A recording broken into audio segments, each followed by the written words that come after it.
આવનાર દિવસોમાં ભાઈ બહેનના પ્રેમના પ્રતીક રક્ષાબંધનના પર્વની ઉજવણી થનાર છે, ત્યારે સુરતના વિદ્યાકુંજ સ્કૂલ દ્વારા રક્ષાબંધનના પર્વને લઈને અનોખો પ્રયાસ કરાયો છે।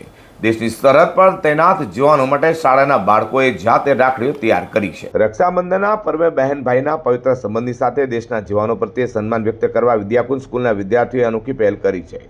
શાળાના બાળકોએ જાતે તૈયાર કરેલી અંદાજે 1500 રાખડીઓ દેશની અલગ અલગ સરહદો પર તૈનાત જવાનો માટે મોકલાઈ છે। વાઘા બોર્ડર, લેહ, લદ્દાખ અને નડાબેટ બોર્ડર પર ફરજ બજાવતા જવાનોને આ રાખડીઓ મોકલાઈ છે।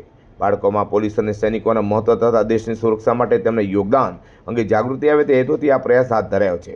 દેશની રક્ષા કરતા જવાનો માટે બાળકોની રાખડીઓ પ્રેમ, સન્માન અને કૃતજ્ઞતાનું પ્રતીક બની છે, જે અંગે શાળાના ટ્રસ્ટી મહેશભાઈ પટેલે વધુ માહિતી આપી હતી। મહેશભાઈ પટેલ, વિદ્યાકુંજ સંકુલ નિયામક। વિદ્યાકુંજ સ્કૂલમાં રક્ષાબંધન પર્વ નિમિત્તે એક અનોખો પ્રયોગ કરવામાં આવ્યો।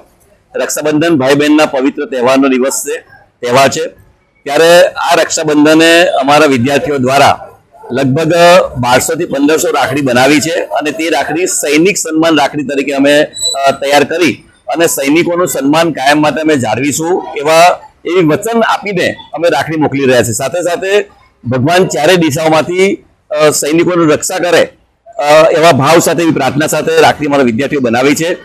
વિદ્યાર્થીઓએ ખાસ સંદેશ મોકલ્યો છે કે 140 કરોડની જનતા તમારી સાથે છે, તમે અમારા પરિવારના સભ્યો છો, એ ભાવથી આ રક્ષાબંધન પર્વ નિમિત્તે રાખડી વિદ્યાર્થીઓ મોકલી રહ્યા છે।